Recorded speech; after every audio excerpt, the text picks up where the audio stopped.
അങ്ങനെ ഒരു ഉറക്കമൊക്കെ കഴിഞ്ഞ് ചായ ഏത്തക്കപ്പം കഴിച്ചു. അപ്പോഴത്തേക്ക് കാലെനിക്ക് ചെറുതായിട്ടൊന്ന് പണി തന്നു കേട്ടോ. തീ കായുവാണ്, കൂടെ ചിക്കൻ ചൂടാനും തുടങ്ങി. സത്യം പറഞ്ഞ അപ്പോഴത്തേക്ക് കാലിന്റെ വേദന കാരണം നല്ലതുപോലെ കിളി പോയി. വേദന മാറാൻ ഒരു ബാൻഡേജ് ഒക്കെ വരുത്തിച്ച് മുറുക്കി കെട്ടി. ഫാമിൽ നിന്നൊരു പാഷൻ ഫ്രൂട്ടും കഴിച്ചു. ഇനി സ്വല്പം ഡാൻസ് ആവാം.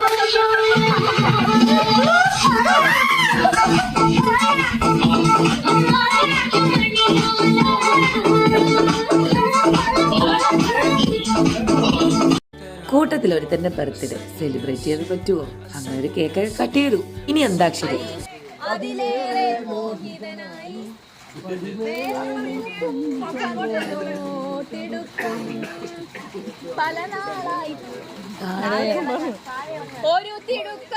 അപ്പോഴത്തേക്കും ചുട്ടകോഴി റെഡിയായി.